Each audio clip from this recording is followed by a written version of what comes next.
श्री राम जय जय राम। श्री राम जय जय राम। श्री राम जय जय राम।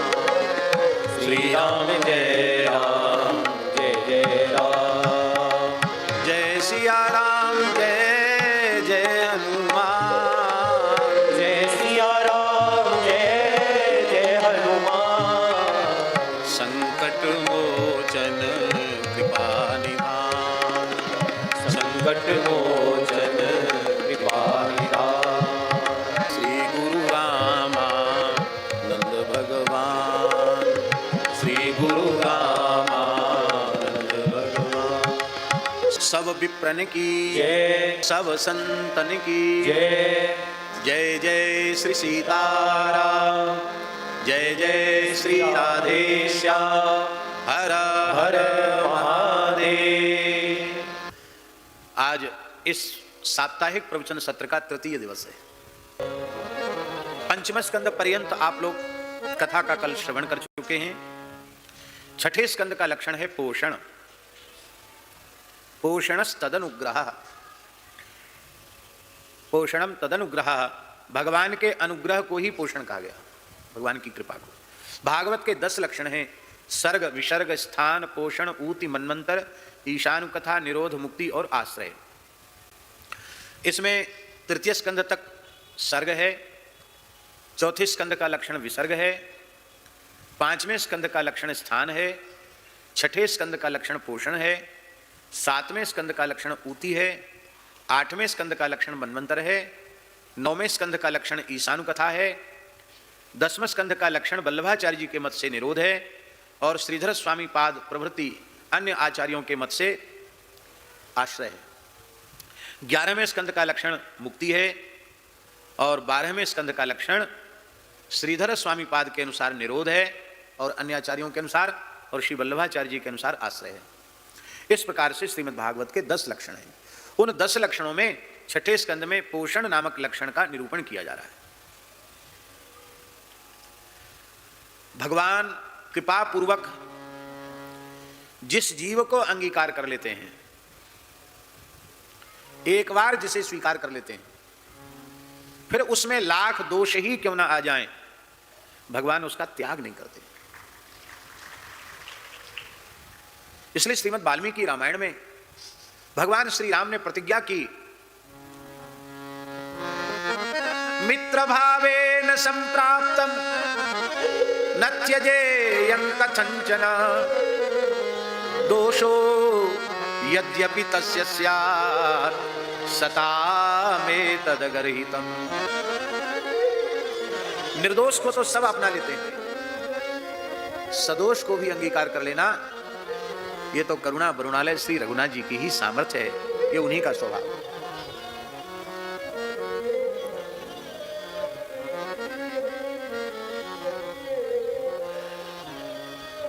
पूरे स्कंद में भगवान की कृपा का ही निरूपण है। राजर्षि परीक्षित ने पूछा कि भगवान, आपने पंचम स्कंध की परिसमाप्ति में जो 28 प्रकार के नरकों का वर्णन किया, उन नरकों की भयंकर यातनाओं का वर्णन किया, किन किन पापों के परिणाम स्वरूप किस किस नरक में जाकर कैसी कैसी यातना भोगनी पड़ती है, इसका आपने निरूपण किया। तो भगवान इसको सुनकर के तो हमारी छाती कांप रही है। क्यों? क्योंकि धरती पर मनुष्य जन्म लेने के बाद पाप से बचना उतना ही कठिन है जैसे कोई काजल की कोठली में जाए, जिसका फर्श भी काजल का हो, दीवारें भी काजल की हो, छत भी काजल का हो, पर्दे, जंगले, किवाड़, खिड़की सब काजल की हो, और उसमें रहने के लिए किसी को कहा जाए कि आप इसमें रहो, बस शर्त यह है कि कहीं भी काजल का धब्बा तुम्हारे शरीर में नहीं लगना चाहिए। संभव है क्या? काजर की कोठरी में कैसो हूं सयानो जाए, काजर की एक रेख लागी है पे लागी है। मनुष्य जन्म जो है, कल भी हमने इस चर्चा की थी, वो रजोगुण तमोगुण का मिश्रण है। पूर्ण सत्वगुण होता तो दिव्यलोक में होते, और केवल तमोगुण होता तो नरक में होते। ना हम स्वर्ग में हैं, ना हम नरक में हैं, हम मानवाकार में इस पृथ्वी पर हैं। इसका मतलब है कुछ रजोगुण और कुछ तमोगुण, उसको मिलाकर ये मानव शरीर है। इस शरीर के विनिर्माण का मूल द्रव्य ही रजोगुण तमोगुण है। अब रही सतोगुण की बात, जिससे मनुष्य आध्यात्मिक पथ पर आगे बढ़ता है, साधन पथ पर आगे बढ़ता है। ये जो सत्वगुण है वो जन्मांतरीय संस्कारों के अनुरूप होता है। हर जीव के जन्मांतरीय संस्कार अलग अलग हैं, और उनके जो पूर्व जन्म के संस्कार हैं, उन पूर्व जन्मों के संस्कारों से प्रेरित होकर के वो अध्यात्म के पथ का पथिक बनता है। एक ही परिवार में तो बालक बालिकाओं का जन्म होता है, और उसी परिवार में से कोई घर द्वार छोड़ करके साधु सन्यासी हो जाता है, विरक्त हो जाता है। तो कैसे हो गया भाई? और भी तो थे, वो क्यों नहीं हुए? इसका मतलब है कि जन्मांतरीय संस्कार, पूर्व जन्म की कोई साधना है, उस साधना उपासना ने प्रेरित किया और वो घर छूट गया। कोई बाधा होती है तो वो भी दूर हो जाती है। हमारे पूज्य गुरुदेव पहाड़ी बाबा महाराज बताते थे, खाकचौक वाले महाराज जी, कि बचपन में घर छोड़ के भागे तो कुछ ज्ञान भी नहीं था, घर से कभी गांव से निकले ही नहीं थे, और कहां कहां भटक भटक कर पहुंचे श्री जगन्नाथपुरी। वहां रहे कुछ दिन, और कुछ जानते नहीं थे, किसी से दीक्षा वगैरह नहीं लिया था, ऐसे राम राम राम राम राम राम राम राम राम राम राम राम जपते रहते थे, और वहीं जगन्नाथ मंदिर के आसपास पड़े रहते। जगन्नाथ जी की कृपा से प्रसाद मिल जाता। पता नहीं, एक बोले साधु आता हमारे पास रोज, और वो 2 पैसा देता था। कितना? 2 पैसा रोज देता। ले बालक भगवान 2 पैसा दे देता, और कहते 2 पैसा के 1 दोना भर के काजू आते थे। 2 पैसा में 1 दोना काजू। तो बड़े प्रसन्न होते थे हम कि चलो एक समय तो कोई ना कोई जगन्नाथ जी का प्रसाद पवाई देता है, और बाकी कभी भूख लगे तो काजू खा लो। तो रोज व्यवस्था होती थी। तो एक दिन बोले इतना विक्षेप हुआ कि बिल्कुल मन ही नहीं लगे, मैं रोने लगा। एक महात्मा मिले, कहो बालक भगवान क्या बात है? बोले हम ऐसे घर द्वार छोड़ के आए हैं, यहाँ पड़े हैं, पर अब हमारा मन बहुत घबरा रहा है, व्याकुल हो रहा है। तो उन महात्मा ने कहा, कोई सिद्ध पुरुष होंगे, उन महात्मा ने कहा कि तुम्हारी जन्मदात्री जो माता है वो तुम्हारे लिए बहुत रो रही है जब से तुमने घर छोड़ा है। और महाराज जी कहते 4-6 महीना हो गया था हमको घर से निकले हुए। बोले उसका भोजन छूट गया है, अब धीरे धीरे पानी भी छूट गया है, तो वो मृत्यु सैया पर पड़ी है। एक ही आशा में उसके प्राण अटके हैं कि मैं पुत्र का मुख देख लूँ। तुम्हारे प्रति उसकी ममता है, तो माँ बहुत याद कर रही है, इसलिए तुमको विक्षेप हुआ है। तुम अविलंब चले जाओ, गांव चले जाओ। तो कहते कि हम पहुंचे, गांव पहुंच गए। गांव पहुंचे तो मैया तो सूख के कांटा है एकदम खटिया पे पड़ी थी। देख के बड़ी खुश हुई, और खुशी नहीं हुई, वो धीरे धीरे खाने पीने लगी, ठीक हो गई, एकदम ठीक हो गई। लोग आश्चर्य करें कि उठ के बैठ गई, ठीक हो गई। ममता थी ना वहां। अब महाराज जी कई मैया की दशा को देख के हम भी रो पड़े, सब वैराग्य हमारा ठंडा पड़ गया, और बोले हमने मैया को वचन दिया। मैया बोलती थी कि अब तो नहीं जाओगे छोड़ के, तो उन्होंने मैया से कहा कि तू जब तक जीवित है तब तक नहीं जाऊंगा, क्योंकि फिर हमको भाग के आना पड़ेगा, इसलिए जब तक तुम्हारा शरीर है तब तक हम नहीं जाएंगे, और जब तुम पधार जाओगी तब हम चले जाएंगे। बोले हाँ, हम मर जाएं तो तुम कहीं जाओ, हम जिंदे हैं तब तक मत जाना। कहा ठीक है, वचन दे दिया। कहते 1-1.5 महीना हुआ था, तो मैया बिल्कुल ठीक थी, घर में काम धंधा भी करने लग गई थी। और एक दिन थोड़ा सा बुखार आया, उसी में मैया चल बसी, पधार गई मैया। 1.5 महीने में मैया पधारी, तो फिर तो संस्कार तो होता ही है। संस्कार हो गया। महाराज का शरीर का भाई था, उसने संस्कार किया, बड़ा भाई। तो कहते जिस दिन संस्कार हुआ उसी रात को हम भाग गए। अभी मैया की तिरबिर भी कुछ नहीं हुई, संस्कार हो गया, हमारा वचन पूरा हो गया। मैया कहती थी जिंदी है तब तक, जिंदी हूं तब तक मत जाना। तो उसी रात को भाग करके फिर गए। तो फिर भाग कर गए तो पूरे जीवन पर्यंत अपनी जन्मभूमि में पैर नहीं रखा उन्होंने, ना घर परिवार से कोई किसी प्रकार का संपर्क संबंध नहीं। पुराने त्यागी तपस्वी महापुरुष थे। तो महाराज जी कहते थे कि राम जी अपनी शरण में बुलाना चाहते थे, तो 1-1.5 महीना में राम जी ने लीला कर दी, मैया को अपने पास बुला लिया, हमारा मार्ग साफ हो गया घर छोड़ने का, और घर छूट गया। तो ये कैसे होता है? इसका मतलब है कि ये कोई ना कोई पूर्व जन्म का संस्कार है।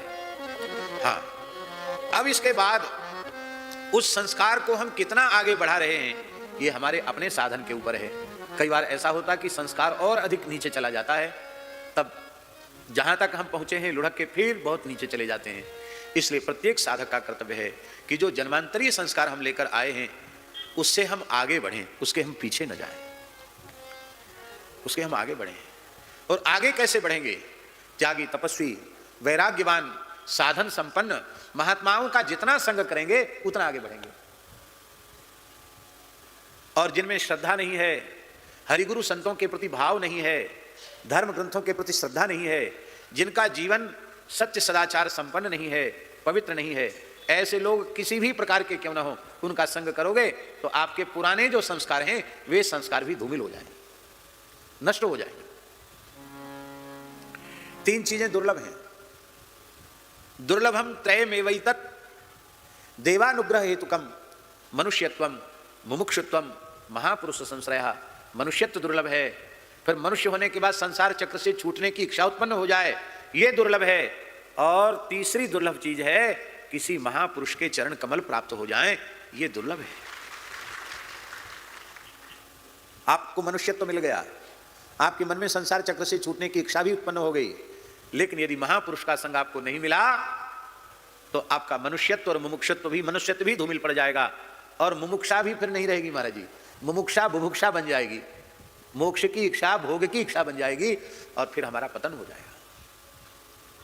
इसलिए भगवान से कभी कुछ न मांगो, पर इतना अपने आराध्य से भगवान रामकृष्ण से जरूर मांगो कि हे प्रभु, जीवन की अंतिम श्वास तक आपके प्राण प्यारे संत महात्माओं का संग हमको मिलता रहे, जिससे हम निरंतर आपकी ओर बढ़ते रहें।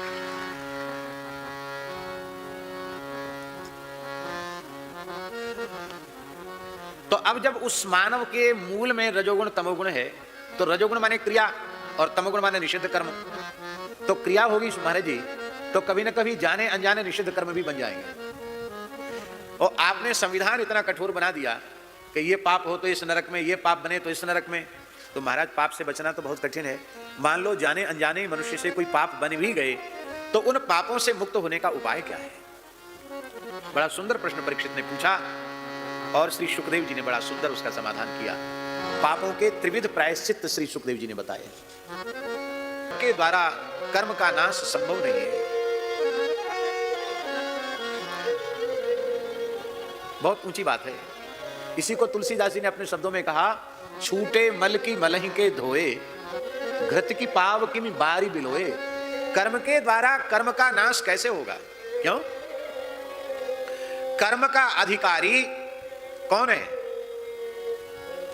अविद्वत् अधिकारित्वात्। कर्म का अधिकारी अज्ञानी जीव है। इसी को महाराज जी गीता जी में कहा गया, अहंकार विमूढ़ात्मा कर्ता हमिति मन्यते। अहंकार विमूढ़ व्यक्ति अपने को कर्ता मान लेता है, वस्तुतः कर्ता जीव नहीं है। कौन है?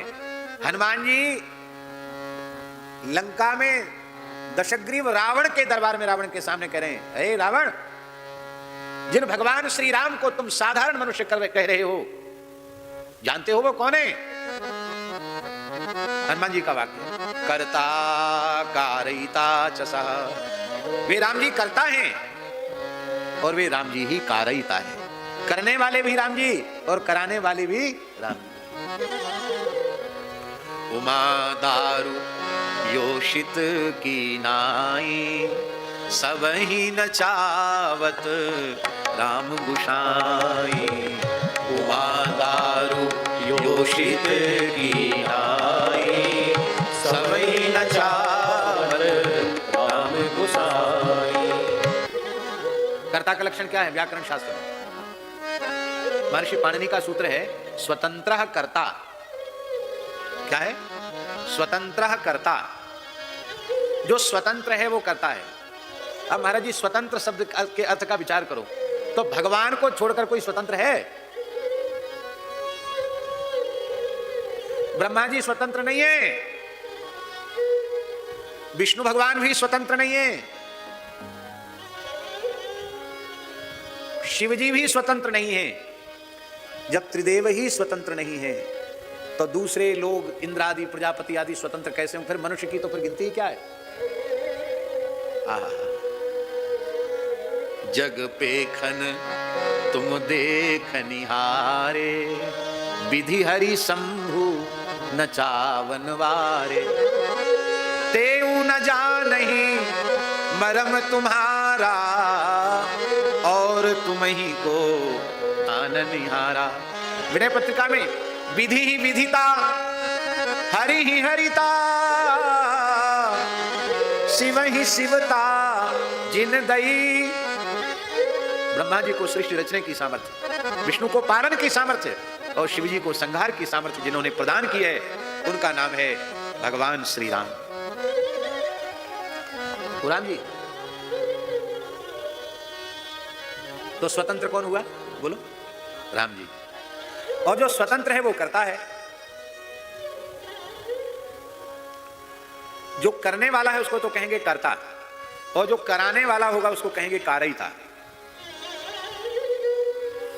सिपाही लड़ते हैं महाराज जी सीमा पर, फौजी लड़ते हैं, विजय किसकी होती है?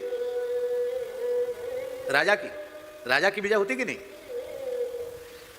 लड़ते सैनिक हैं पर विजय किसकी होती है? राजा की होती है, क्योंकि कारयिता राजा है, इसलिए करने वाले भी प्रभु और कराने वाले भी प्रभु। तब एक और प्रश्न उठ गया कि जब करने वाले भगवान और कराने वाले भी भगवान, तो फिर हम पुण्य पाप के बंधन में क्यों? अच्छा किया तो भगवान ने किया, और अच्छा कराया तो भगवान ने कराया, बुरा किया तो भगवान ने किया, और बुरा कराया तो भगवान ने कराया, फिर हमारे लिए स्वर्ग नरक की व्यवस्था क्यों? आहा, है करता अमित मनित। हाँ, क्या बढ़िया। मैं कर रहा हूं यही उसकी मूर्खता है, यही अज्ञान है। तो मैं करता हूं इसी कारण से उसको स्वर्ग नरक भोगना पड़ता। इसका उदाहरण हम आपको दे रहे हैं। वृक्ष लगाना कितना पुण्य का काम है? स्कंद पुराण में लिखा है, 10 पुत्र समा कन्या, 10 कन्या समो तरुः, 10 बेटों के बराबर एक बेटी होती है, और 10 पुत्रियों के बराबर एक वृक्ष होता है। 10 बेटियों का आप कन्यादान करें, विवाह करें, उससे जितना पुण्य होगा उतना पुण्य एक वृक्ष लगाने में है। और जब वृक्ष लगाने में इतना पुण्य है तो वृक्ष काटने में कितना बड़ा पाप है? हमारे वनवासी क्षेत्र के जो भाई हैं, जिनका संपूर्ण जीवन प्रकृति की शरण में व्यतीत होता है, प्रकृति की उपासना में जिनका संपूर्ण जीवन व्यतीत होता है, वे वस्तुतः हमारे वन पर्वत और हमारी जो प्रकृति है उसके वे विनाशक नहीं थे, उनके वे संरक्षक थे, उनके वे पोषक थे, उनके वे संवर्धक थे। फिर ये धारणा कहां से आ गई कि पर्वत वन और प्रकृति सब वही लोग उजाड़ रहे हैं? बहुत बारीक बात कहने जा रहे हैं हम आपको। वे प्रकृति के पुजारी थे। ये संस्कार उनमें कहां से आए थे? ये संस्कारों का मूल था घनघोर बीहड़ जंगलों में भी कोई न कोई महान संत रह करके तपस्या करते थे, साधना करते थे। उन संत का सानिध्य प्राप्त करके वे वैदिक सनातनी, कट्टर वैदिक सनातनी हिंदू विचारधारा में वे पलते पुसते थे और प्रकृति का दोहन तो करते थे, क्योंकि वही उनकी आजीविका है। पर प्रकृति का विनाश या प्रकृति का शोषण नहीं करते थे, वे प्रकृति का पोषण करते थे। अंग्रेजों ने नीतियां बनाई, जंगल रिजर्व कर दो, वनवासियों को जंगल से बाहर कर दो, और साधु संत जो वहां तप कर रहे हैं, जप कर रहे हैं, उनको रहने का अधिकार समाप्त कर दो। तो न जंगल रहे और न साधु रहे।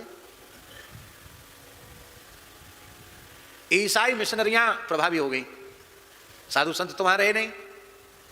तो बड़गलाने वाले लोग, तुम हिंदू नहीं हो, हिंदू तो दूसरे हैं, तुम तो आदिवासी हो, ये अपने को हिंदू कहने वाले लोग तो यहाँ के हैं ही नहीं, ये तो बाहर से आए। अरे राम राम, कितनी झूठी बात। हमारे वे भाई ही केवल आदिवासी नहीं हैं, और ये आदिवासी शब्द भी अंग्रेजी मानसिकता की उपज है। वस्तुतः हम सब आदिवासी नहीं, हम सब अनादिवासी हैं। क्या है? अनादिकाल से यह देश हमारा है, और अनादिकाल से इस देश की धरती पर हम लोग रहते हैं। राष्ट्र कवि जयशंकर प्रसाद जी ने कहा, जगे हम लगे जगाने विश्व, लोक में फिर फैला आलोक। मोह तम पुंज हुआ तब नाश, अखिल संस्कृति हो उठी अशोक। जयशंकर प्रसाद जी कह रहे हैं कि सृष्टि में सबसे पहले किसी में जागृति आई तो वो भारतवासियों में जागृति आई, और जगा हुआ ही सोए हुओं को जगा सकता है। सबसे पहले भारतीय जगे और उन्होंने पूरे संसार को जगाया।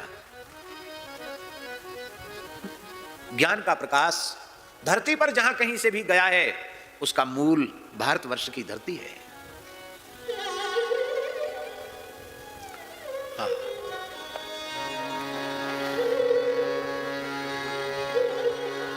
तो वृक्ष लगाना कितना बढ़िया काम, और वृक्षों को उजाड़ना कितना खराब काम, पाप काम है। आग लगाना तो बहुत भारी पाप है, और गर्भ नष्ट करना भी बहुत बड़ा पाप है। और श्री हनुमान जी महाराज लंका गए तो वाटिका भी उजाड़ दी, वन भी, पेड़ तो एक भी नहीं लगाया हनुमान जी ने कि कम से कम एक पेड़ लगा के फोटो खिंचा लेते। वो रावण पता नहीं कहां कहां से वृक्ष लेके आया था, पूरे ब्रह्मांड से, दुनिया से। इतनी पुरानी वाटिका हनुमान जी ने उजाड़ दी, लंका में आग लगा दी, और जब गर्जना की तो गर्भ स्रवहि रजनीचर घरनी, राक्षसियों के गर्भ गिर गए। अब ये जो संविधान है, वैदिक संविधान, इसके अनुसार हनुमान जी पर अपराध की धाराएं चलनी चाहिए, लेकिन हनुमान जी को पाप लगा, क्यों नहीं लगा? क्यों नहीं लगा? राम जी ने देखा कि इनमें कर्तापना है कि नहीं, तो राम जी ने हनुमान जी से पूछा कि हमने सुना बहुत बड़े बड़े काम तुम लंका में करके आए हो। हनुमान जी बहुत संकोच में आ गए, सिर झुकाकर हाथ जोड़ के, प्रभु आपकी कृपा। कुछ नहीं बोले हनुमान जी। जामवंती जी ने सुनाया, पवन तनय के चरित सुहाए, जामवंत रघुपति ही सुनाए। जामवंती जी ने सुनाया कि हनुमान जी क्या क्या करके आए। राम जी ने पूछा कि जामवंत जी आप भी साथ गए थे? बोले हम तो नहीं गए। तो कैसे सुना रहे हो? बोले हमने जो जो हनुमान जी से पूछा, जो जो उन्होंने बताया वही हम आपको सुना रहे हैं। तो राम जी बोले नहीं हनुमान जी, हम आपके ही मुख से सुनना चाहते हैं, आप क्या क्या करके आए। हनुमान जी बोले महाराज क्या बात कर रहे हैं आप? शाखा मृग कै बड़ी मनुसाई, शाखा ते शाखा पर जाई, नाग सिंधु हाटकपुर जारा, निश्चर गण बधि विपिन गुजारा। लेकिन हमने कुछ नहीं किया। सो सब तब प्रताप रघुरा आई, सो सब तब प्रताप रघुरा आई, नाथ न कछु मोरी प्रभुताई, नाथ न कछु रे प्रभुताई। ता कहूँ प्रभु कछु अगम नहीं, जा पर तुम अनुकूल, प्रभु प्रभाव बड़वान लही, जारी सके खलु तूल। राम जी बोले समस्त अपराधों से आप बरी हैं, मुक्त हैं। क्यों?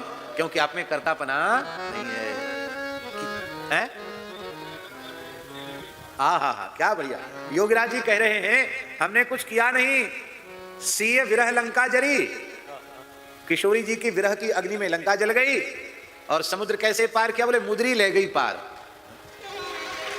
प्रभु मुद्र का मेल मुख माही, जरज लांग गए अचरज नानी। मैंने कुछ नहीं किया। यही है, ये सबसे ऊंचा उपाय है पाप रहित होने का। अपने को कर्ता मत मानो, भगवान को ही कर्ता मानो, भगवान को ही कारिता मानो, तब फिर पुण्य पाप नहीं लगेगा। तो इसका मतलब पुण्य पाप बनेगा रघुवीरदास जी? नहीं बनेगा। जो ईमानदारी से भगवान को कर्ता कारिता मान लेगा, स्वप्न में भी पाप कर्म उससे नहीं बन सकता, स्वप्न में। क्योंकि फिर वह भगवान के हाथ का खिलौना बन जाएगा, भगवान का उपकरण बन जाएगा। महाराज जी इस प्रकार का जो भक्त होता है, उस भक्त के देह से भगवान लीला करते हैं। उसका देह तो करण बन गया, साधन बन गया, उपकरण बन गया, करता तो भगवान है। इसलिए वह पुण्य पाप से रहित हो जाता है। इसलिए यदि मैं देह होता, यदि मैं इंद्रिय होता, यदि मैं मन बुद्धि चित्त अहंकार होता, तो हो सकता मैं अपने को कर्ता मान बैठता, पर न मैं देह हूं, न मैं इंद्रिय हूं, न मैं अंतःकरण चतुष्टय हूं। मैं केवल भगवान का अंश हूं, भगवान का शेष हूं, और भगवान हमारे शेषी हैं। इसलिए ये देह, ये इंद्रियां, ये अंतःकरण, ये सब भगवान का है। भगवान इसका जैसा उपयोग करना चाहें और जैसा उपभोग करना चाहें वैसा उपभोग करें। हम भगवान के हैं।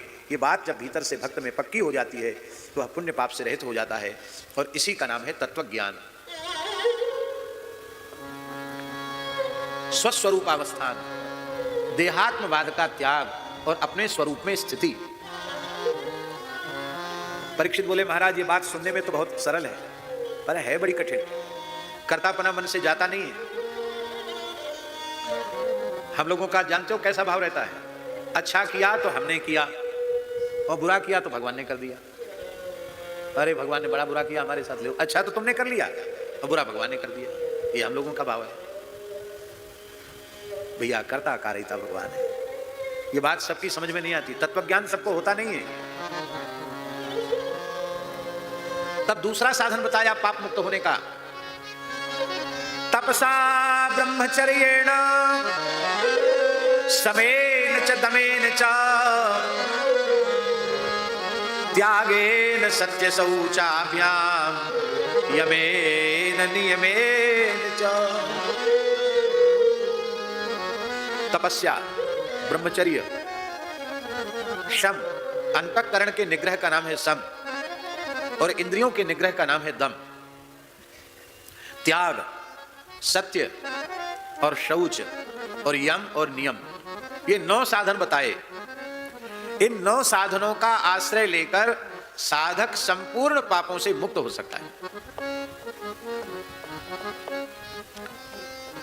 ये किया जा सकता है, किया है। बड़े बड़े महापुरुषों ने कठोर तपस्याएं की हैं, ब्रह्मचर्य का पालन किया है, शम दम को अपने जीवन में आत्मसात किया है, शरीर संसार का भोगों का सर्वथा त्याग किया है, मनवाणी क्रिया से सत्य का पालन किया है, बाहर भीतर से पवित्र होकर वे रहे हैं, और यम नियम में वे प्रतिष्ठित होकर के रहे हैं। ऐसा किया है महापुरुषों ने, उदाहरण है, उदाहरण है। इस साधन के द्वारा भी पापों का नाश किया जा सकता है, संपूर्ण पापों का प्रायश्चित किया जा सकता है।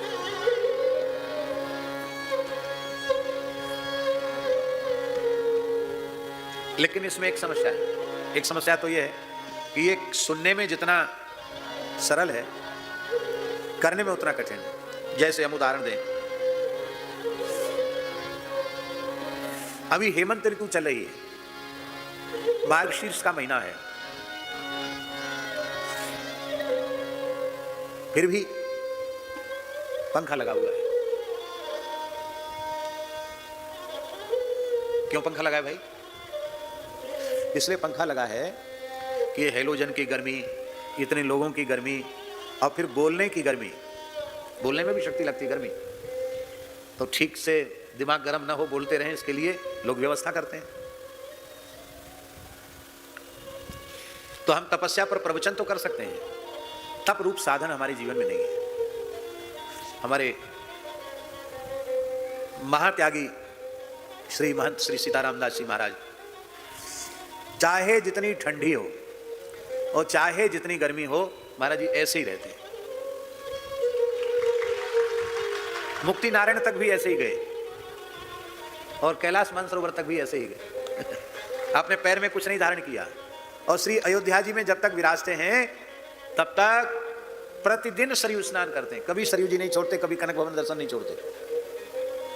और कुंभ में हम लोग सब टेंट तंबू लगा के कपड़ा लत्ता ओढ़ के बैठे रहते हैं, और महाराज खुले आकाश के नीचे धूना पर बैठे रहते महीना भर। तो कहीं ना कहीं भगवान बीज रूप में तपस्या भी रखते हैं, लेकिन अब सबके लिए तो संभव नहीं है। जिनके शरीर को अभ्यास ही नहीं है ठंडी गर्मी सहन करने का, वो तो बेचारे बीमार पड़ जाएंगे। उनको तो शरीर को रखना है तो उसके अनुरूप व्यवस्था करनी पड़ेगी।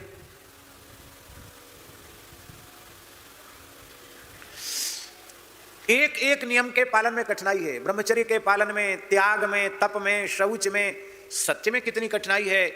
सत्य की रक्षा के लिए महाराजा हरिश्चंद्र बिक गए, अपनी पत्नी बिक गई, राजकुमार बिक गया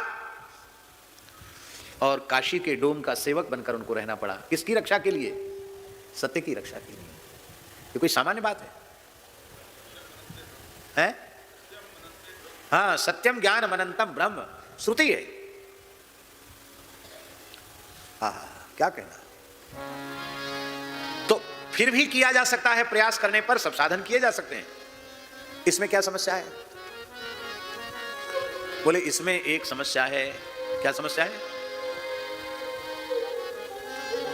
हरन्त्यघम महदपि वेणुगुल्ममिवानलः। भयंकर से भयंकर पाप राशि को ये साधन की अग्नि जलाकर भस्म कर देती है। पर उदाहरण क्या दिया जा रहा है? वेणुगुल्ममिवानलः। जैसे बांसों की रगड़ से आग लगती है और जंगल जलकर भस्म हो जाता है, बांस भी जलकर भस्म हो जाते हैं, लेकिन क्या दोबारा वृक्ष उत्पन्न नहीं होते हैं? क्या दोबारा बांस पैदा नहीं होते हैं? क्या? अरे जंगल तो जल गया, बांस तो जल गए, लेकिन उनकी जड़ अभी धरती में है। जैसे ही वर्षा काल आएगा, पानी बरसेगा, फिर से वृक्ष हरे भरे हो जाएंगे। तो इन साधनों के अनुष्ठान से पाप तो नष्ट हो जाएगा, लेकिन जैसे ही साधन शिथिल हुआ या साधन से विमुख हुए, फिर पाप बनने लग जाएंगे। तो यह निरापद साधन नहीं है, निर्विघ्न साधन नहीं है। पहला साधन क्या बताया? तत्व ज्ञान। दूसरा यह साधन बताया। पहले में तो सबकी पात्रता नहीं है, दूसरे में करना कठिन है, और करने के बाद भी यदि शिथिलता आई तो फिर पाप बनने लग जाएंगे। ये समस्या है। तो पापों के नाश का सबसे श्रेष्ठ साधन क्या है? अब अंतिम बात श्री सुखदेव जी बता रहे हैं, बहुत प्यारी बात।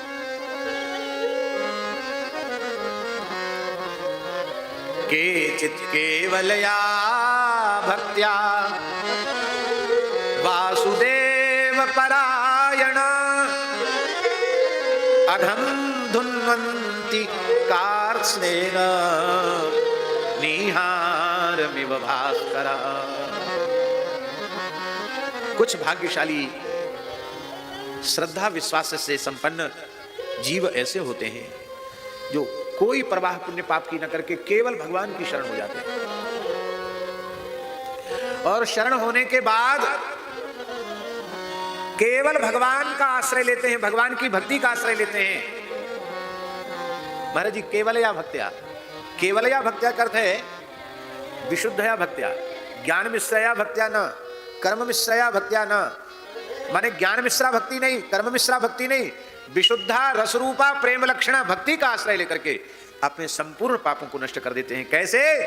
जैसे भगवान सूर्य कोहरे को, अंधकार को नष्ट कर देते हैं।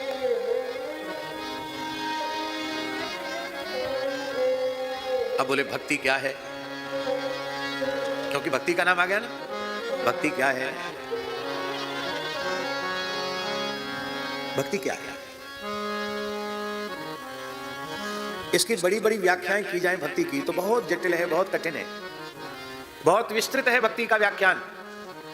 आचार्यों ने भक्ति किसको माना है जानते हैं? तैल धारावत अखंड अविच्छिन्न भाव से भगवन नाम रूप गुण लीला की अखंड अक्षुण्य स्मृति का नाम है भक्ति। जैसे एक बर्तन से दूसरे बर्तन में तेल डालते हैं तो उसकी धारा लग जाती है। अब तो पुराने कोल्हू खत्म हो गए, बचपन में हमने कोल्हू देखे तो तेल की पतली धार लगती है कोल्हू में, तो ऐसे लगता है जैसे वहां से वहां तक का तार खिंचा हुआ हो। ऐसी अखंड भगवान के नाम की, रूप की, लीला की स्मृति बनी रहे, इसका नाम भक्ति है।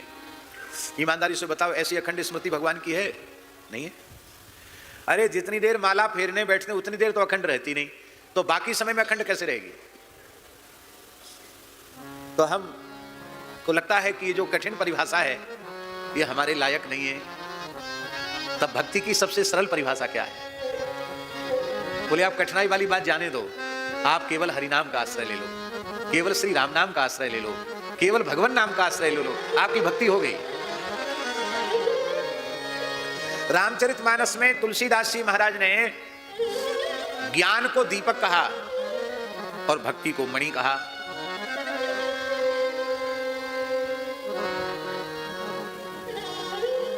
राम भगति मणि उर्वश जाके, दुख लवलेश न सपने हुता के। तो ज्ञान को दीपक कहा, भक्ति को मणि कहा उत्तरकांड में। और बालकांड में क्या कहा?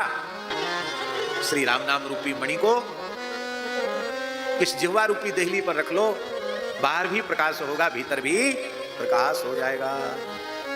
तो किसको कहा? ये घी तेल वाला दिया नहीं है, ये क्या है? मणि वाला दिया है। क्योंकि वहां भक्ति को मणि कह रहे हैं और यहां राम नाम को भी दीपक कह रहे हैं। तो राम नाम महामणि ही मणि प्रदीप है, इसलिए भगवान नाम महामणि ही भक्ति है। और नाम की कितनी महिमा है, कौन वर्णन करे नाम की महिमा। कहूं कहां लगी नाम बड़ाई, राम न सकहि नाम गुण गाई। चहु जुग चहु श्रुति नाम प्रभाऊ, कलि विशेष नहीं आन पाऊ। नाम की बड़ी महिमा। जब राम जी भी अपने नाम की महिमा का वर्णन नहीं कर सकते तो दूसरा कौन करेगा? अब देखिए, इसके बाद अजामिलोपाख्यान है।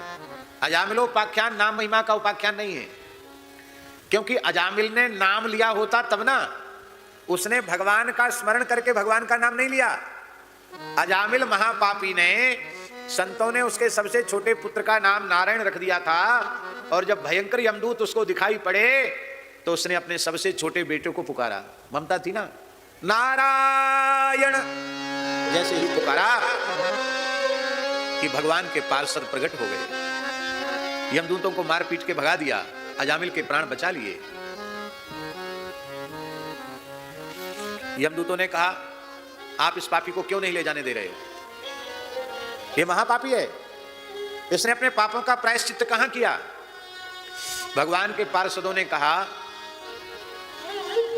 कि ये पापी था पर अब पापी नहीं है। ये पापी। भगवान के पार्षदों ने कहा, एक जन्म दो जन्म की क्या चले, इसने करोड़ों जन्मों के पापों का प्रायश्चित्त कर लिया। इसने विवश होकर के भगवान के नाम का उच्चारण किया है, इसलिए अब ये पापी नहीं है। क्योंकि पापी में इतने पाप करने की सामर्थ्य कहां है जो भगवान नाम में पापों के नाश की सामर्थ्य है। इसलिए अयं हि कृत निर्वेशो जन्म कोट्यंघसामपि, इसने करोड़ों जन्मों के पापों का प्रायश्चित्त कर लिया, विवश होकर के भगवान के पवित्र नाम का, नारायण नाम का उच्चारण किया।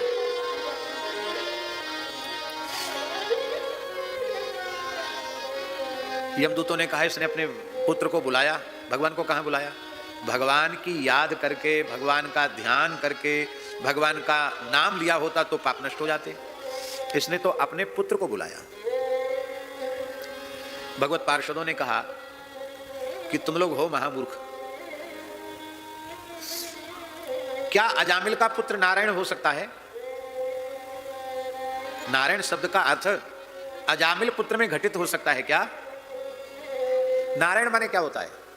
नार माने होता है संपूर्ण जीवों का समूह, और संपूर्ण जीव समूह को आश्रय देने वाले को कहते हैं नारायण। जो संपूर्ण जीव जगत को आश्रय देवे, सबका आश्रय दाता हो, उसको नारायण कहते हैं। ये अपने बाप को मरने से तो बचा नहीं पा रहा है, सबको आश्रय क्या देगा ये? अजामिल पुत्र नारायण नहीं हो सकता, नारायण ही नारायण हो सकते हैं। भले ही उसने अपने बेटे की याद में नाम लिया है, पर नाम तो लिया, संकेत में नाम लेने वाला, हास परिहास में नाम लेने वाला, स्तोभ में नाम लेने वाला, अवहेलना में नाम लेने वाला भी पापों से मुक्त हो जाता है। फिर कोई श्रद्धा पूर्वक नाम ले तब तो कहना क्या है।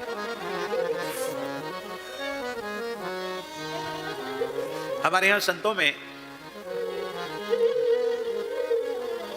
ए धरा ऐसे नहीं बोलते हैं, सीताराम आइए, ये क्या संकेत में नाम लेना है। रे तू ए ये सब साधुओं में नहीं बोला जाता है,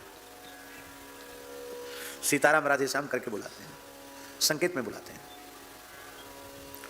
पुराने संत तो व्यवहार में भी इस प्रकार से भगवान का नाम लेते थे, राम इच्छा से,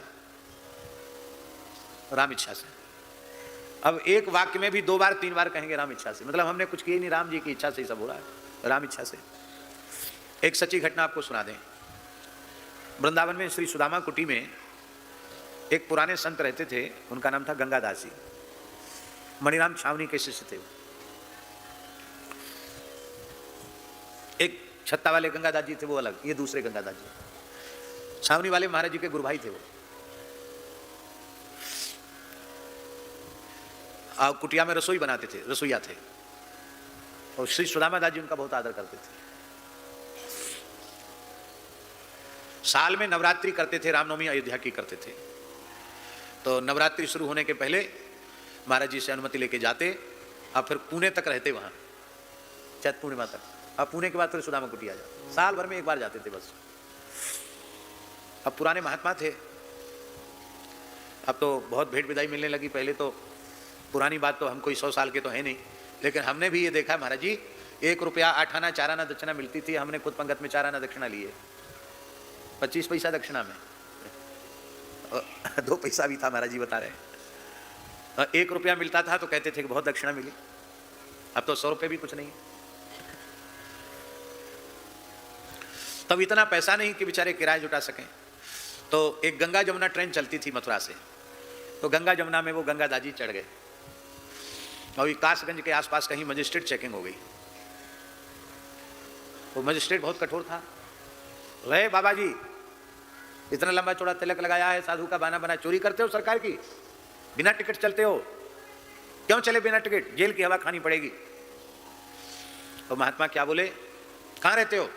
वो राम इच्छा से अपना गुरुस्थान मणिराम छावनी है, राम इच्छा से अपने राम वृंदावन सुदामा कुटी में रहते हैं, राम इच्छा से साल भर तो वहीं सेवा करते हैं, राम इच्छा से रामनवमी करने का नियम है, राम इच्छा से गुरु स्थान में जाके कुछ 2 पैसा भेंट भी करते हैं, कुछ गुरु महाराज को भी गुरु गद्दी पे भी कुछ भेंट करते हैं। पैसा तो है हमारे पास, लेकिन हम टिकट नहीं कटाया, क्यों? राम इच्छा से सब अपने ही है, राम जी का रेलगाड़ी है, राम इच्छा से अपना बैठ गए अपने राम पर। देखो जज साहब, मजिस्ट्रेट साहब, आप राम इच्छा से गाली तो मत दो, राम इच्छा से आपको जो करना हो राम इच्छा से आप करो, पर राम इच्छा से हमारा वहां जाने का नियम। बार बार राम इच्छा से बोलते थे। तो वो मजिस्ट्रेट इतना हंसा, बयान लिखवाना था उसको, इतना हंसा, बोले आपने अपनी इच्छा से कुछ किया ही नहीं, सब राम इच्छा से किया, अभी ट्रेन खड़ी है, आप बैठ के जाओ, राम इच्छा से जाओ अयोध्या। दूसरे बिना टिकट थे, सबको जेल की हवा खानी पड़ी, और वो महात्मा बेचारे राम इच्छा से अयोध्या जी पहुंच गए। पुराने संतों की भाषा संस्कार युक्त भाषा हुआ करती थी।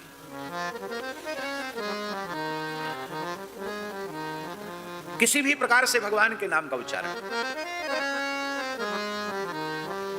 एक गांव में एक संत थे, सत्य बात बता रहे हैं, बहुत अच्छे महात्मा थे, मंदिर के पुजारी थे। तो राधे श्याम कहने से चिढ़ते थे वो। क्या?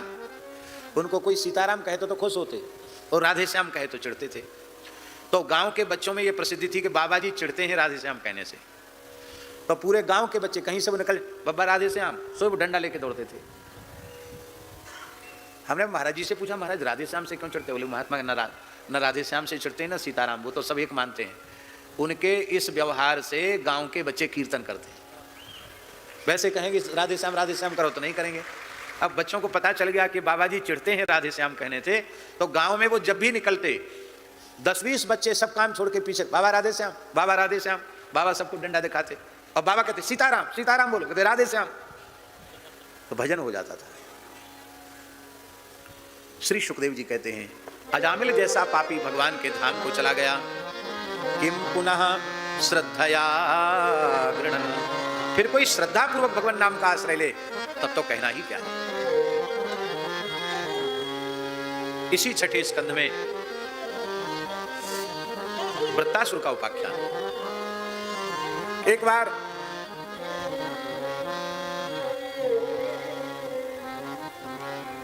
देवराज इंद्र ने अपने गुरु बृहस्पति का आदर नहीं किया। मर्यादा है, अपने से बड़े संत सदगुरु पधारे तो आपको उठ करके उनका आदर करना चाहिए। काग विष्णु जी के पूर्व जन्म में अपराध क्या बना था? शिव मंदिर में भजन ही तो कर रहे थे, गुरु जी आए दंडोतनी के, खड़े नहीं हुए। शंकर जी बोले जो खलक दंड करो नहीं तोरा, भ्रष्ट हो श्रुति मार्ग बोला। अरे पापी अजगर के जैसा बैठा, जा अजगर हो जा। पर कई बार धन का, पद का, प्रतिष्ठा का मद व्यक्ति को इतना अंधा कर देता है तो वह अपने पूज्य जनों का आदर भी भूल जाता है। तो इंद्र के मन में आया गुरु जी को दंडोत तो रोज ही करते हैं, अब नाच गान चल रहा है, हम उठ के खड़े होंगे, सब देवता खड़े हो जाएंगे, रंग में भंग पड़ेगा, कि नाच गान पूरा हो जाएगा तो गुरु जी घर के दंडोत कर लेंगे। खड़ा नहीं हुआ इंद्र। बृहस्पति जी ने मन में विचार किया कि ये इतना अमर्यादित हो गया कि अपने गुरु का आदर भी नहीं करना चाहता ये, तो ऐसे प्रमादी शिष्य के पास गुरु को नहीं रहना चाहिए, नहीं जाना चाहिए। क्यों? गुरु वही है जो शिष्य के हित का विचार करे। मैं इसके निकट रहूंगा तो ये और अधिक प्रमादी हो जाएगा। इसलिए गुरु तत्व की महिमा क्या है ये जनाने के लिए थोड़ी कठोरता दिखानी पड़ेगी। बृहस्पति जी अंतर्धान हो गए, खड़े खड़े अंतर्धान हो गए। अब इंद्र के दिमाग में आया, रे ये तो अच्छा नहीं हुआ। दैत्यों को पता चल गया कि इंद्र के ऊपर से गुरुजी का हाथ हट गया है, उठ गया है, कमजोर हो गया। जब तक गुरुजी का हाथ सिर पे था तब तक देवता बलवान थे, गुरुजी हटे देवता कमजोर। दैत्यों ने चढ़ाई कर दी और स्वर्ग पर अधिकार कर लिया। इंद्र बेचारे मारे मारे डोलने लगे। ब्रह्मा जी के पास गए, बोले महाराज हमारा दुख दूर करो। ब्रह्मा जी बोले तुमने गुरु तिरस्कार किया है, भगवान रुष्ट हो जाएं तो श्री गुरुदेव बचा सकते हैं, पर सदगुरु रुष्ट हो जाएं तो भगवान भी उसकी रक्षा नहीं कर सकते। तुमने बहुत अनुचित काम किया। बोले हमें फिर से शक्ति कैसे आवे? तो बोले भाई बिना गुरु के जीवन ठीक नहीं, किसी ने किसी को गुरु बनाओ। तब त्वष्टा ऋषि के पुत्र विश्वरूप को देवताओं ने गुरु बनाया और विश्वरूप ने नारायण कवच का उपदेश देवताओं को किया और नारायण कवच का अनुष्ठान करके, नारायण कवच का पारायण करके, नारायण कवच धारण करके देवता बलवान हो गए और उन्होंने असुरों को खदेड़ दिया। फिर से स्वर्ग पर उनका अधिकार हो गया। अभी बृहस्पति जी अंतर्धानी है। यहां एक बड़ी ऊंची बात है महाराज जी, इंद्र को कहना चाहिए था ब्रह्मा जी से कि आप वह उपाय बताइए कि हमारे गुरुजी प्रसन्न हो जाएं, हमको फिर से मिल जाएं। वो सोचता था कोई बात नहीं, हम तो दूसरा बना लेंगे। लोग कहते हैं एक गुरु क्या है, वो तो बेकार हो गया, दूसरा गुरु बना लेंगे। ब्रह्मा जी भी समझ गए उसके मन की बात। ब्रह्मा जी बोले ठीक है गुरुजी तो चले गए, कुछ दिन के लिए काम चलाऊ गुरु बना लो। बोले हाँ ये प्रस्ताव ठीक है, काम चलाऊ गुरु बना लेते हैं। बृहस्पति जी को काम चलाऊ, विश्वरूप जी को काम चलाऊ गुरु बना लिया। भैया सब चीज काम चलाऊ हो सकती है। एक इधर पता नहीं जुगाड़ चलती है कि नहीं, हमारे ब्रज में तो एक वाहन चलता, उसका नाम है जुगाड़। उसका कोई लाइसेंस भी नहीं होता, एक इंजन धर देते हैं, जोड़ तोड़ के जुगाड़ करके बना दिया तो उसका नाम जुगाड़ हो गया। तो गुरु ऐसी चीज नहीं है कि गुरु का विकल्प खोज लिया जाए। गुरु तो गुरु होते हैं। मेरी प्रार्थना है एक बार सदगुरु का आश्रय लेने के बाद गुरुजी शरीर में ना भी हो तो भी दूसरे गुरु से दीक्षा नहीं लेनी चाहिए, क्योंकि गुरु तत्व जो है वो अविनाशी तत्व है। गुरु कभी मरता थोड़ी है। कई लोग होते हैं गुरुजी पधार गए अब दूसरा गुरु बना लेते हैं। अरे भाई दूसरे की क्या जरूरत है? उन गुरुजी ने जो तुम्हें साधना उपासना दी है उसके अनुसार तुम साधन करो। एक महात्मा थे चंबल के बिहड़ में, कायस्थ बमरौली में, महंत श्री प्रेमदास जी महाराज, बहुत अच्छे संत थे। जंगल एकदम चंबल के बिहड़ में कथा हुई, बहुत विशाल आयोजन था, बहुत बड़ी संख्या में लोग उपस्थित होते थे। हमारे त्यागी जी तो थे साथ में, सीताराम दास जी साथ में थे, ये हमारे त्यागी जी। तो एक गांव का भोला आदमी आया, बोला महाराज हमारी बड़ी श्रद्धा जग रही है, हमको चेला बना लो। तो हमने कहा कि अब तक आपने किसी को गुरु नहीं बनाया। तो उसने कहा महाराज थोड़ा समय आप दीजिए तो मैं बताऊंगा। अब हम तो खाली बैठे थे, बताओ क्या बात है।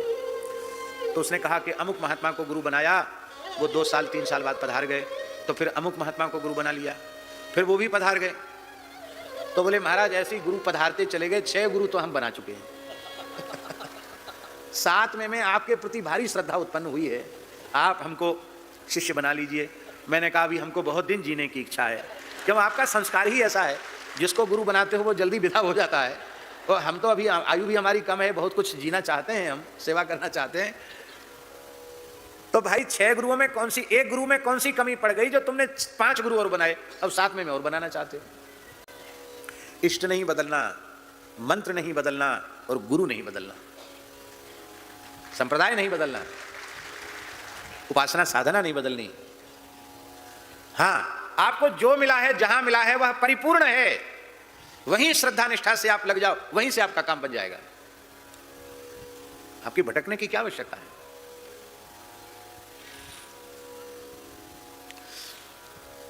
तो ये शिक्षा लेने की बात है। इंद्र ने काम चलाऊ गुरु बनाया, उसको कहना चाहिए था महाराज गुरु काम चलाऊ नहीं होता, आप तो वो उपाय बताओ कि गुरुजी प्रसन्न होकर हमको दर्शन दे दें और राजी हो जाए गुरुजी। पर उसने विश्वरूप को गुरु बना लिया।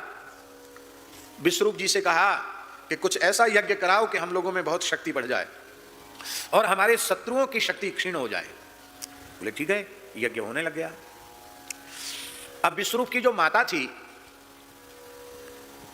वो दैत्य कुल की थी, विश्वरूप दैत्यों के भांजे लगते थे। तो वो उन्होंने एकांत में आकर कहा कि हम तो तुम्हारे मामा लगते हैं और तुम हमारे हो भांजे, और मामा भांजे का कितना प्रेम होता है, और तुम कैसे भांजे हो जो मामा के ही खानदान को समूल नष्ट करने के लिए स्वाहा स्वाहा कर रहे हो।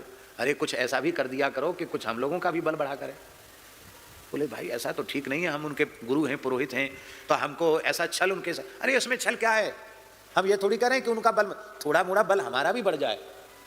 बोले हाँ ठीक है, मामाओं की बात माननी चाहिए। तो उन्होंने कुछ ऐसे भी मंत्रों का प्रयोग आरंभ कर दिया गुपचुप रूप में, जिससे असुरों का बल बढ़े। इंद्र को पता चल गया कि गुरुजी तो अपनी ड्यूटी पर ठीक नहीं है। क्यों, वो वस्तुतः गुरु तो थे नहीं, काम चलाऊ गुरु थे। तो काम चलाऊ ने कुछ ना कुछ गड़बड़ कर दिया।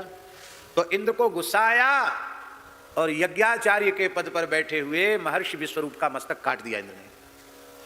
ये दक्षिणा मिली आचार्य जी को, गुरु जी को चेला ने ये दक्षिणा दी कि उनका सिर काट लिया। इंद्र को ब्रह्म हत्या लगी। ब्रह्म हत्या के भय से इंद्र भागने लगे और विश्वरूप के पिता महर्षि त्वष्टा ने यज्ञ किया। बोले हमारे सीधे साधे पुत्र को इन्होंने गुरु बनाकर फिर मार डाला, ये देवता बड़े दुष्ट हैं, इनको दंड मिलना चाहिए। त्वष्टा ऋषि ने यज्ञ किया और यज्ञ में वो मंत्र का उच्चारण करते थे, इंद्र शत्रु विवर्धस्व माचिरम जहि विद्विषम। हे इंद्र शत्रु तुम बढ़ो और अपने दुश्मन को समाप्त कर दो। पर इंद्र शत्रु शब्द में उन्हें अंत में उदात्त स्वर कहना चाहिए था, अंतोदात्त न कहकर उन्होंने आदि उदात्त कर दिया।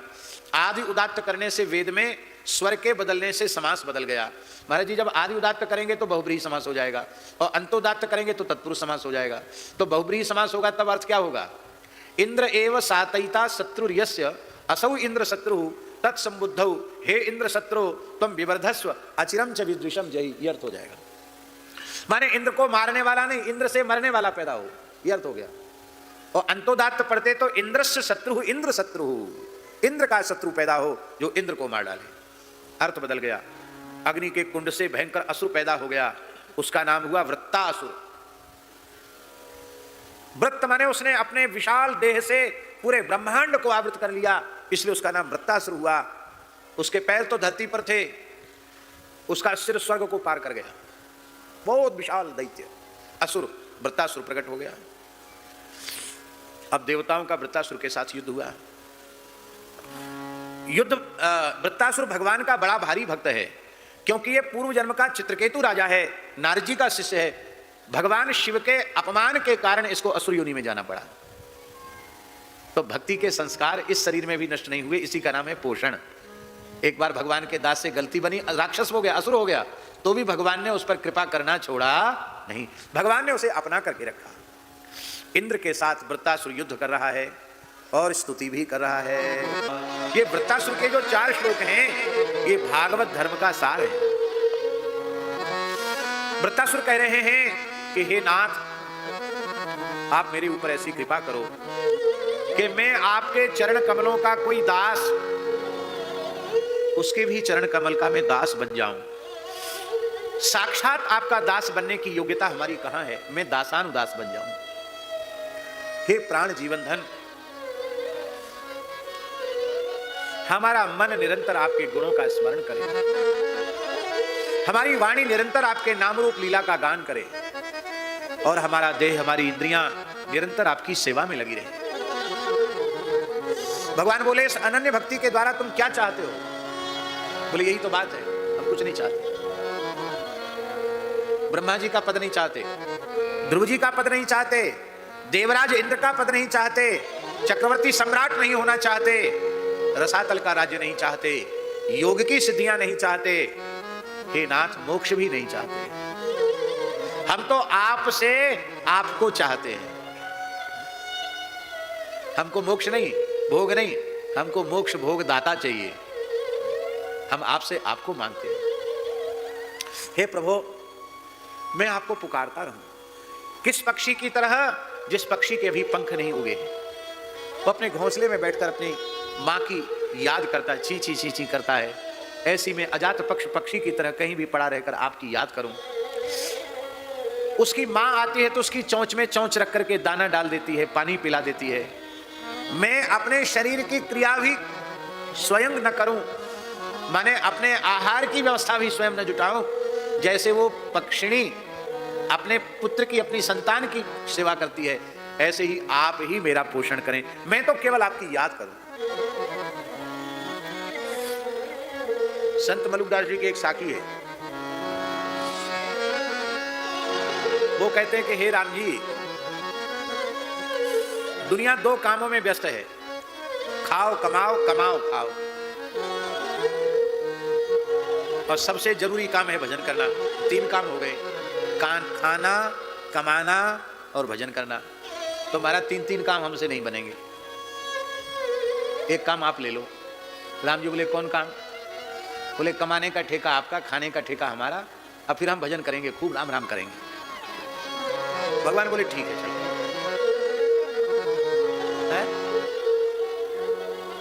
जी हाँ। तो श्री मलुकदासी कहते हैं, हरि बिड़वे में खाऊं, भगवान व्यवस्था जुटा रहे हैं, मैं खा रहा हूं, तो राम राम करना। इसलिए अजगर करे न चाकरी, पंछी करे न काम, दास मलुका यूं कहीं सबके दाता रहूं भरोसे राम, भगवान के भरोसे। सबसे जरूरी काम है भगवान का भजन करना। वृत्तासुर कहते, खाने कमाने की परवाह मुझे न रहे, मैं केवल आपको पुकारूं। खाना कमाना का की चिंता भी आप करें, मैं वो चिंता भी न करूं। जिस बछड़े ने अभी चारा चरना नहीं सीखा है, जो केवल अपनी गौ माता के दूध पर जिसका जीवन आधारित है, वो बछड़ा अपनी मां को जैसे याद करता, उसी तरह से मैं आपकी याद करूं। चारा भूसा गाय खाती है और अमृतमय दुग्ध अपने बछड़े को पिलाती है। ऐसी है प्रभु, मैं आपके वात्सल्य को पाकर के पुष्ट हूं। और तीसरी बात वृत्तासुर कहते हैं कि जैसे कोई पतिव्रता नारी पति के परदेश चले जाने पर निरंतर अपने पति का स्मरण करती है, इसी तरह से मैं पतिव्रता की तरह मैं आपकी याद करूं। इसका आशय यह है, अजात पक्षी की तरह आपके नाम का स्मरण, छोटे बछड़े के समान आपके वात्सल्य से पुष्टि, और पतिव्रता के समान उत्तरोत्तर मेरे बढ़ता हुआ प्रेम। पतिव्रता का प्रेम कभी कम नहीं होता, बढ़ता ही चला जाता है। निरंतर हमारे प्रेम की वृद्धि हो। हे भगवान, मैं ये भी प्रार्थना नहीं करता हूं कि मुझे संसार के चक्र से उबार लीजिए। यदि मेरे कोई ऐसे संस्कार हैं कि मुझे बार बार संसार में पैदा होना, तो पैदा हो। बस प्रार्थना ये है कि आपके प्राण प्यारे संत महात्माओं का संग हमको मिलता रहे। ममोत्तम श्लोक जनेषु सख्यम संसार चक्रे भ्रमतस्व कर्म भी, किंतु जो देह गेह में आसक्त भोगी विषयी विमुख जीव हैं, जो हरिगुरु संतों से विमुख हैं, ऐसे लोगों से हमारा प्रेम ना हो। हमारा प्रेम आपके प्राण प्यारे संतों से हो जाए। संतों से प्रेम हो जाए तो आप सत्य मानिए, भगवान से प्रेम हो गया। आप चाहे जितना कठोर साधन करते हो, चाहे जितने घंटे माला करते हो, माला करना बुरी चीज नहीं, अच्छी चीज है, पर साधु को देखकर आपके मन में प्रसन्नता नहीं होती है, ये मन में तो ये आफत कहां से आ गई, तो आपकी भली माला घिस गई हो, अभी आपका भगवान से प्रेम नहीं हुआ। संतों को देखकर हृदय भरा है।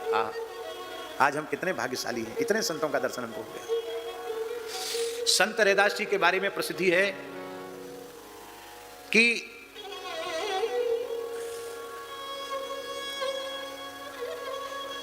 रैदास जी की कुटिया में कोई संत आ जाते थे तो रैदास जी नाचने लग जाते थे। बहुत सुंदर पद है रैदास जी।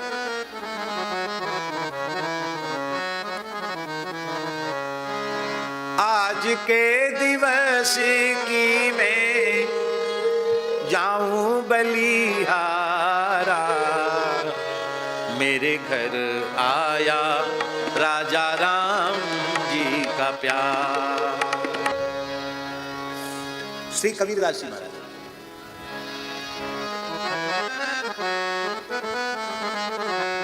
बहुत सुंदर पद है, पूरा याद है। मेरे मन में तो यही बड़ो चाव संतन को देखूं आव। तो कबीर जी का पद है, मेरे मन में तो यही बड़ो चाव संतन को देखूं आव।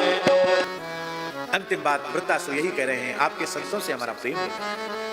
संतों के प्रति प्रेम, गौओं के प्रति प्रेम, ब्राह्मणों के प्रति प्रेम ही भगवत प्रेम का परिचायक है। धीरे धीरे जब हमारी दृष्टि व्यापक होती है बाबा, तो चराचर में श्री रघुनाथ जी दिखाई पड़ने लग जाते हैं। जड़ चेतन जगजीव जत सकल राममय जान। फिर किसी प्राणी से विरोध नहीं होता। निज प्रभुमय देखें जगत के ही सन करहीं विरोध। यही है प्रेम का विराट होना, और यह विराट प्रेम ही परब्रह्म का स्वरूप है। 7वें स्कंद में मनवंत ऊती लीला है। ऊतयः कर्म वासना, और कर्म वासना का क्षय, कर्म बंधन का क्षय भक्तराज प्रहलाद जी के चरित्र का आश्रय लेने से हो जाता है। समय आज 15 मिनट अधिक हो गया, समय की अवधि में ही बात पूरी करनी है। प्रहलाद जी के चरित्र की विशेषता है कि इन्हें आपने घोर नास्तिक को भगवत साक्षात्कार कराया। ईश्वर में जिसकी श्रद्धा है, विश्वास है, उसे ईश्वर की प्राप्ति का पथ बताया जा सकता है। पर हिरण्यकशिपु तो कहता है कि यस्त्वया मंदभाग्योक्तो मदन्यो जगदीश्वरा। अरे मंदभाग्य प्रहलाद, मेरे अतिरिक्त जगत का ईश्वर है, तो बोल कहां है? प्रहलाद जी बोले कहां नहीं है, सर्वत्र सब जगह। तो हिरण्यकशिपु ने पूछा कस्मात् स्तंभेन दृश्यते, खंभे में क्यों नहीं दिखाई पड़ता?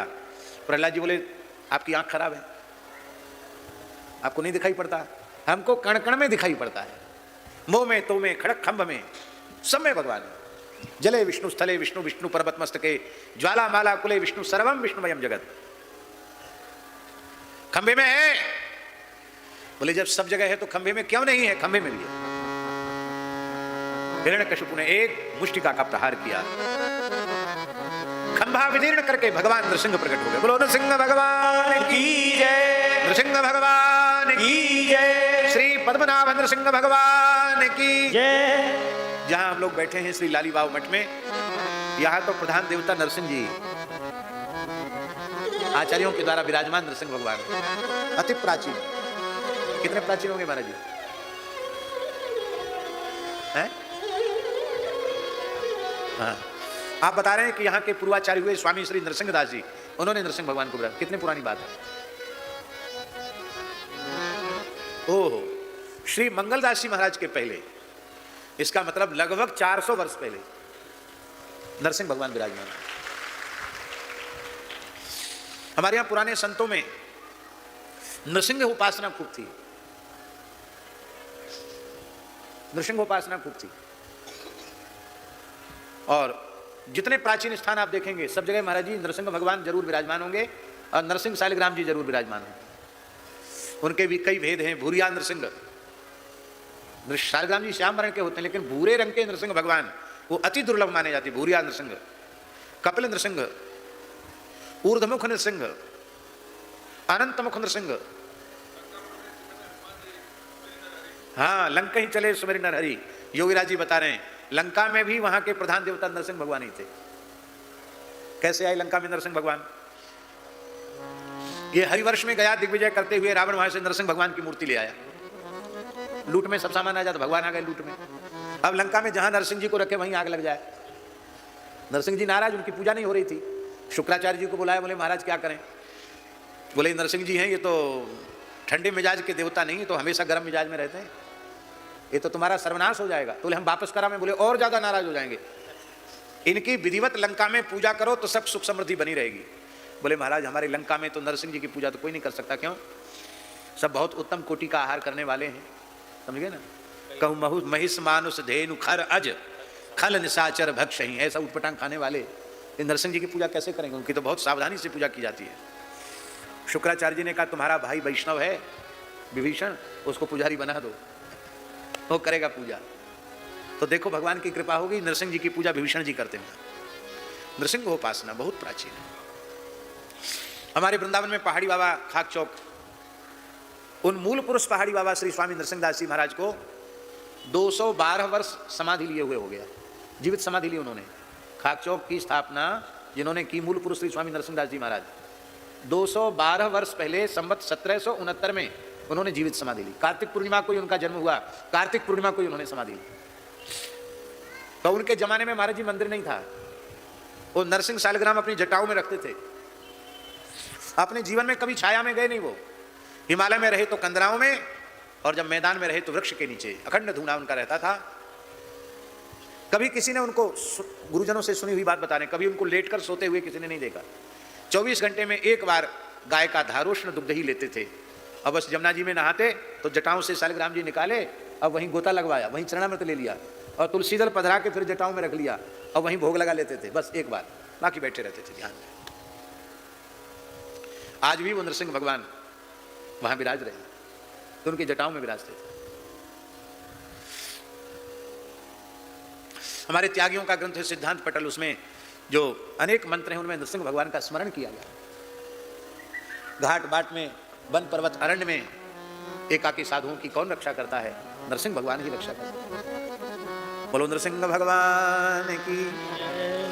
हमारे महाराज श्री पहाड़ी बाबा महाराज को भी नरसिंह भगवान की सिद्धि थी एक प्रकार से। एक ऐसी घटना है महाराज जी, ग्वालियर में एक जगह महाराज जी थे, तो एक परिवार आया प्रणाम करने, दर्शन करने। उसकी बहू आते ही खेल गई, ओ केस फैला करके भूत प्रेत जैसे आवे साथ आने लग गया। हमको बड़ा आश्चर्य हुआ कि ऐसा हो कैसे गया। उसके परिवार वाले लोग रोने लगे, बोले महाराज दुनिया में इलाज कराए लेकिन ठीक नहीं हुआ, आपके सामने आती है खेलने लगी, आपकी शरण में है, कैसे भी उद्धार करो। महाराज जी ने पूछा कौन हो तुम? उसने कहा हम चुड़ैल हैं, इसको छोड़ेंगे नहीं, ले जाएंगे। कहा कैसे छोड़ोगी?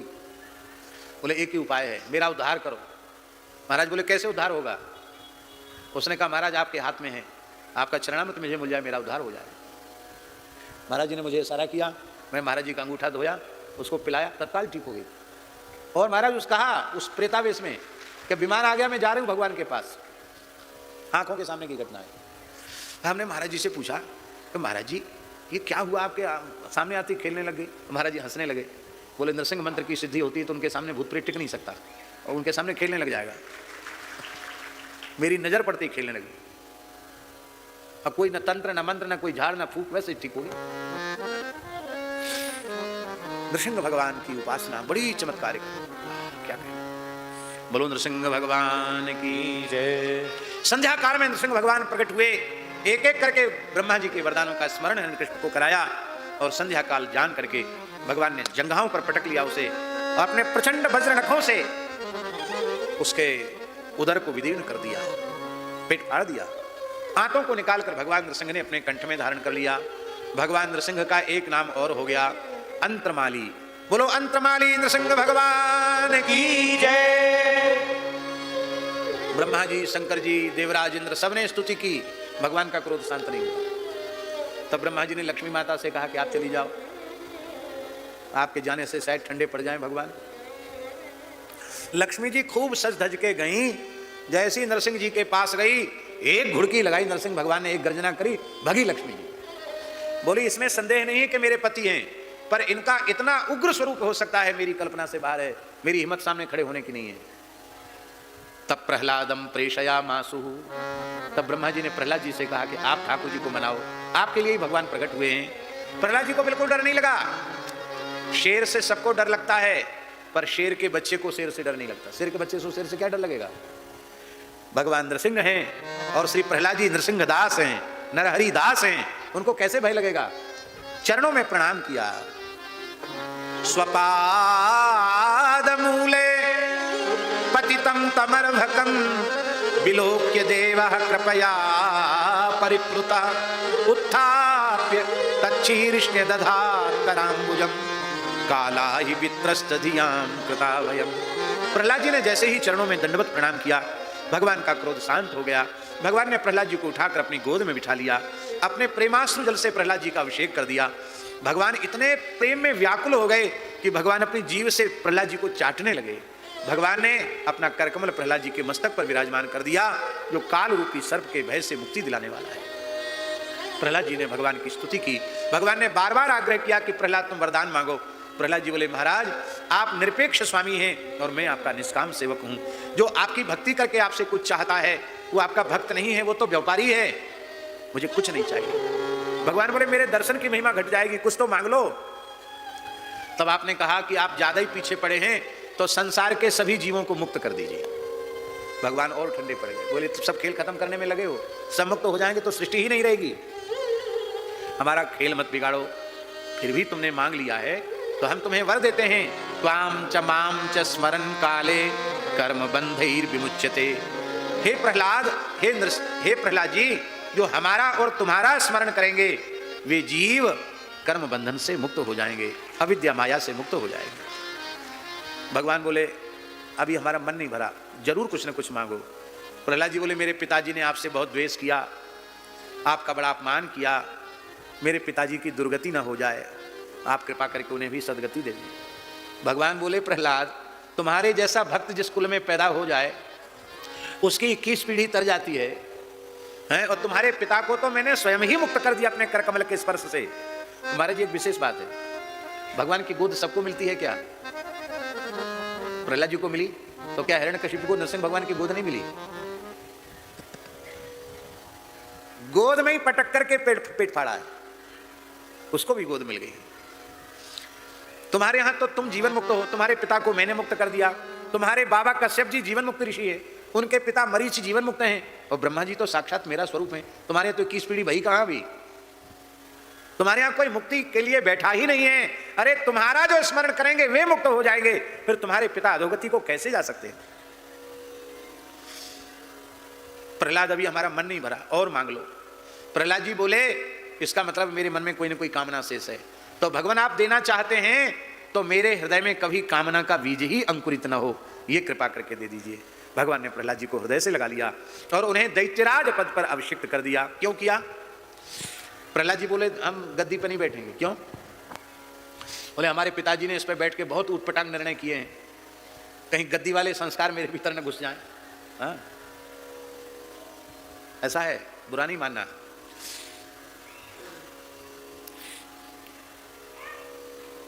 महात्मा गांधी ने कहा था, जिस दिन देश स्वतंत्र होगा कलम की पहली नोक से गोवध पर पूर्ण प्रतिबंधी का कानून बनाया जाएगा। ये काशी की सभा में महात्मा गांधी ने कहा था, आज भी रिकॉर्ड है उनका ये वचन। और एक दो सभाओं में नहीं, योगीराज जी कई जगह उन्होंने ये बात कही थी कि गोरक्षा देश की स्वतंत्रता से भी अधिक जरूरी है, इसलिए हम स्वतंत्रता इसलिए चाहते हैं कि स्वतंत्र भारत में गोवध नहीं होगा। लेकिन देश ने अपने स्वतंत्रता के 75 वर्ष का अमृत महोत्सव भी मना लिया। क्या भारत की धरती गोवध के कलंक से मुक्त हुई? क्यों नहीं हुई?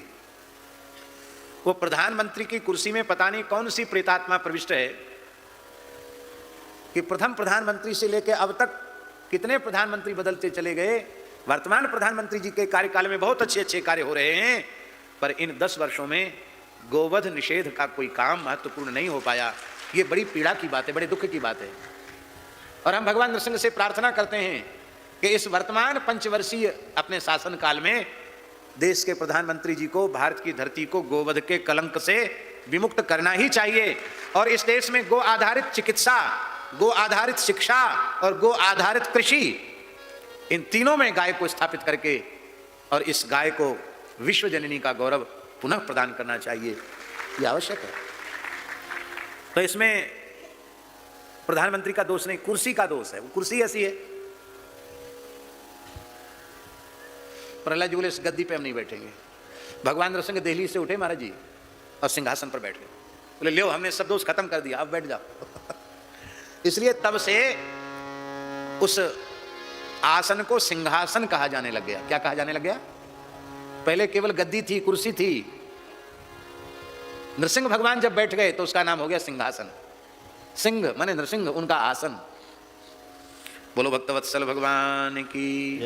देहली पर नरसिंह बैठे थे, इसलिए देहली पर पैर नहीं रखा जाता, देहली को प्रणाम किया जाता है, देहली का पूजन होता है, क्योंकि भगवान वहां विराजे थे इस नरसिंह चरित्र के साथ ही। हाँ, तो भगवान ने प्रहलाद जी को इसलिए राजा बनाया कि यथा राजा तथा प्रजा। जब प्रहलाद जी राजा हो जाएंगे तो दैत्यों में भी भक्ति के संस्कार आ जाएंगे। और महापरम भागवतों में प्रहलाद जी पहले हैं। प्रहलाद नारद पराशर पुंडरीक, सबसे पहले प्रहलाद जी का नाम है। ऐसे प्रहलाद जी को प्रणाम करते हुए, नरसिंह भगवान को प्रणाम करते हुए आज की कथा का विराम करते हैं, क्योंकि तृतीय दिवसे कुर्यात् सप्तम स्कंध पूर्णम। कथा अपने विश्राम पर पहुंच गई और अब कल चतुर्थी कृष्ण जन्मनी, कल कथा में श्री कृष्ण जन्म होगा। तो आप लोग कृष्ण जन्म के अनुसार खूब उत्साह पूर्वक पधारेंगे। 2:30 बजे, वैसे 2 बजे की कथा का समय है, लेकिन 2:30 बजे तक आप लोग तो कम से कम उपस्थित हो जाना। हम तो 2 बजे ही आ जाएं, पर यहाँ से खबर जाती है कभी पंडाल में एक आदमी भी नहीं है, आप मत आइए थोड़ा। हम कहते भाई कोई ना, हमारे साथ तो 2-4 मूर्ति रहते हैं। नहीं नहीं, कुछ लोगों को आ जाने दीजिए। बांसवाड़ा के लोग, लगता है कथा कीर्तन सत्संग के संस्कार आप लोगों के थोड़े धूमिल हैं, कमजोर हैं। अभी आपको सुनकर विश्वास नहीं होगा, यहाँ के तुरंत बाद एक छोटे से गांव में कथा है। बहुत बड़ा गांव नहीं है, लिधौरा, वहाँ बहुत प्राचीन स्थान है, अपने ठाकुर जी का स्थान है। बड़ा मंदिर लक्ष्मण जी महाराज का। वहाँ महंत श्री दामोदर दास जी हैं, जो 101 वर्ष के हैं। अभी ठाकुर जी की दया से पुराने साधु हैं, आरती स्तुति में पूरे खड़े होकर आरती स्तुति करते हैं, चलते फिरते भी अच्छे संत हैं। तो वहाँ कथा है, गांव में कथा है। और वहाँ आप देखेंगे बुंदेलखंड क्षेत्र की जनता में कथा के प्रति प्रेम। 100-100 किलोमीटर से लोग कथा सुनने आते हैं। 100 किलोमीटर से आते हैं, कथा सुन के फिर 100 किलोमीटर अपने घर वापस जाते हैं। तिल रखने की जगह नहीं होती ग्राउंड में, हजारों की संख्या में लोग उपस्थित होते हैं। हमको कोई आप लोगों की अपेक्षा नहीं कि आप बहुत भीड़ आवे, हमारे तो पूज्य संत विराजे हैं, यही बहुत हैं। लेकिन बात समय उतना ही लगा, श्रम उतना ही हुआ, और इतनी बड़ी व्यवस्था में अर्थ का व्यय भी हुआ, फिर भी नगर के लोग लाभ न ले पावे, ये दुर्भाग्य की बात है। तो अब भैया कम से कम 2-3 दिन बचे हैं। कितने दिन बचे? 4 दिन बचे हैं। आज तीसरा दिन हो गया। तो इसमें आप लोग, कल जन्मोत्सव है, आप लोग समय से पधारें। श्री राम जय राम, जय जय राम।